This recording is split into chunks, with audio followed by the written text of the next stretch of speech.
Today in contemporary math, we're going to study standard deviation. First of all, I wanted to go over my steps for finding standard deviation. They are practically the same steps that you are learning in your textbook. So I have actually taught this several different ways, but I'm going to teach you according to the method that is used by your textbook. So here are the steps that I use. I first read the problem and I determine whether I'm working with a sample data set or whether this data encompasses the entire population. Now, if you have a sample data set, the problem will state that in the problem. You will see the word sample. If there is no allusion to the fact that you are working with a sample data set, a randomly chosen sample, then you can assume that you are working with an entire population. The reason we need to know that is because later on when we do our formula, we will divide by either n, which is the number of data points in the entire population if we have an entire population, or if we have a sample data, we will divide that sum by the number of data points minus 1 for a sample population. So it's important that we know whether we have a sample or an entire population. Next, we need to find the mean or the average of the data points that we are given. That means that you add the data points and divide that sum by the number of data points in the set. We'll be doing that here in just a minute to find an average. We'll next create a table because we need the following columns. We need the data minus the mean, then we need to record that difference, and then we need to take that difference and square it. Hopefully you can see that little tiny squaring right there. Now, after we have filled in our table, we will find the sum of the difference column. In other words, this third column, there's going to be an entire column here that we will add up, and we will find the sum of those numbers. Then we will divide that sum by either the number of data points in the entire population, or we will divide that sum by the number of data points minus 1 for a sample population. This is a practice done in statistics to allow for the differences that a sample might bring. Then we'll take the square root of that number, and after you take the square root of that number, you have found the standard deviation for that data set. So let's read this problem. Here's our application. We have an English department that is trying to determine the amount of time that students take to write a certain paper for a certain assignment that they're giving.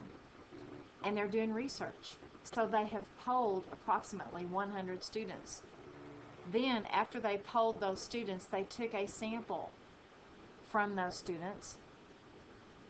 And here is what the 5 answers were. 6 hours, 1 hour, 5 hours, 9 hours, 8 hours. This is our sample data set. So notice the word sample was used. We are going to divide by 4 instead of 5 for this problem. However, if the word sample is not used, we would divide by 5. The first step is to find the mean of this data set. So I need to take 6 plus 1 plus 5 plus 9 plus 8, which happens to be a total of 29. And now we're going to divide that number by 5 because we have 5, 1, 2, 3, 4, 5 pieces of data. So 29 divided by 5. And you can take your calculator and do that, or you can do it in your head. It ends up being 5.8, or 5 and 4/5, which is 5.8. Okay, so we now know the mean. So this 5.8 is going to go right there for the mean. So we're going to be subtracting 5.8 every time.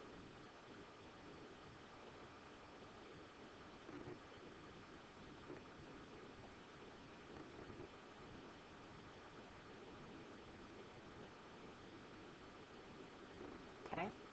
Next, we're going to take our data points. 6 is going to go here. 1 is going to go here.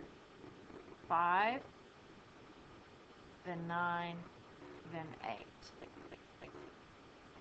Now earlier I took my calculator and I put I did 6 minus 5.8, which ended up being 0.2. Then I did this. 1 minus 5.8 is negative 4.8. The next one was negative 0.8. The next one is 3.2. And the next difference is 2.2. So we need all of these differences. Then we need to take these differences and square them. And I did my calculator, and I got 0.04, 23.04. Then I got 0.64. Then I got 10.24. And lastly, 4.84. So these numbers are obtained by taking this 0.2 and squaring it. 0.2 times 0.2 is 0.04. Negative 0.48 times negative 0.48 is 23.04. Then you need to add these up. This is very important. You're going to add these. Okay. The sum ended up being 38.8. So now we're going to take that sum, and since this is a sample,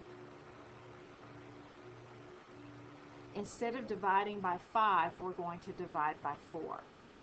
So it's going to be 38.8 divided by 4. Now,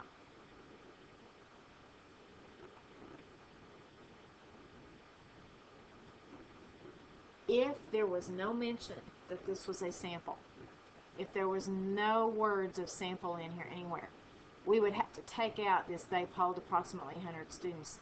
Basically, you would just say they asked 5 students. This was their research. They just used 5 students. That was the entire amount of data they had, was just 5 pieces of data. That would mean that you are finding a standard deviation for an entire population. That would mean that you would divide by 5. However, here it tells us explicitly that we are getting a sample, so we're going to divide by 4. Now, our answer when you divide by 4 is 9.7. Now we need to take the 9.7 and take the square root of 9.7. And that's going to give you 3.114.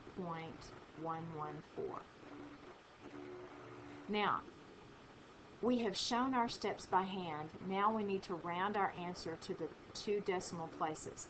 That means you look at the 1, 1, and then you look at the 4 behind this 1, and you say, that 4 is lower than 5. Therefore, we need to leave this 1 as it is.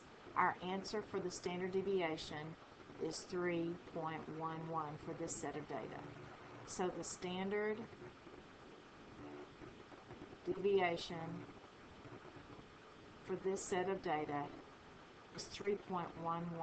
That's a pretty wide standard deviation for this small amount of numbers. It means we have quite a bit of spread in this data set. It goes clear from 1 to 9 hours. That's a pretty big spread. Now, if I was treating this as an entire population, let's just extend the page a bit, and let's say that we were doing this for an entire population. Now, this one is right. This is sample. This is the right answer. But let's say the word sample was left off. There was no mention of polling. We just had 5 students that we talked to. 1, 2, 3, 4, 5. We would take 38.8 and divide it by 5 and get 7.76. Take the square root of 7.76 and get 2.785. That would be what we round. Now let's take a look at rounding this. This is a 5. It is 5 and above. It's bigger than 5, or it's 5 or bigger. So we need to round the 8 up to a 9. Our standard deviation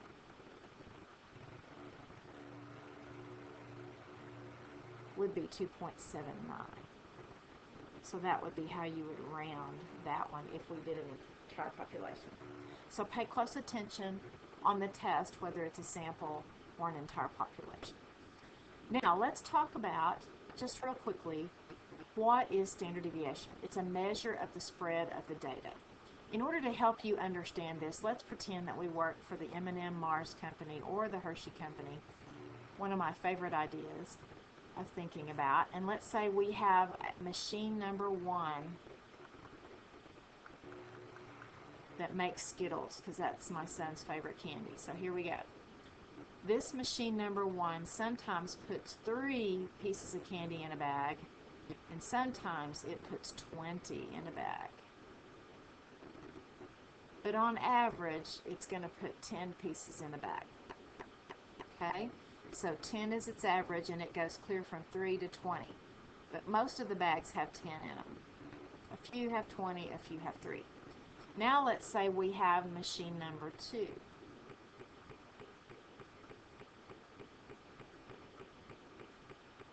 And this particular machine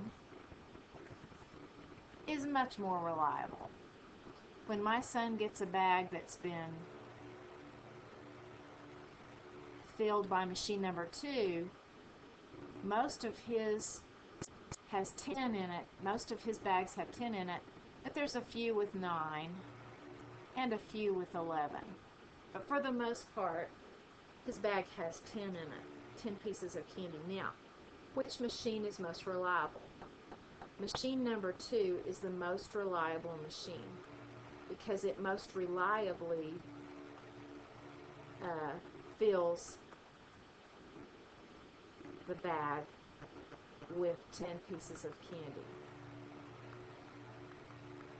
This is going to have a very small, tiny standard deviation. In fact, our standard deviation right here, our first standard deviation is going to be a decimal, most likely. This is going to have a smaller standard deviation calculation.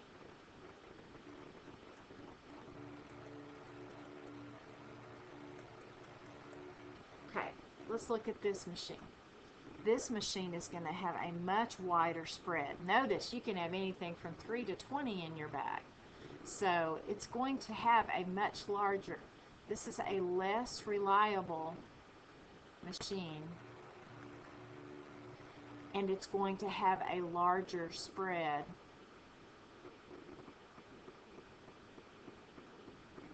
for the data or the candy that's in the bag. So this is going to have a much larger standard deviation number. I would predict it would be close to 3 or 4 as opposed to a decimal number over here. So that's what we're talking about with standard deviation.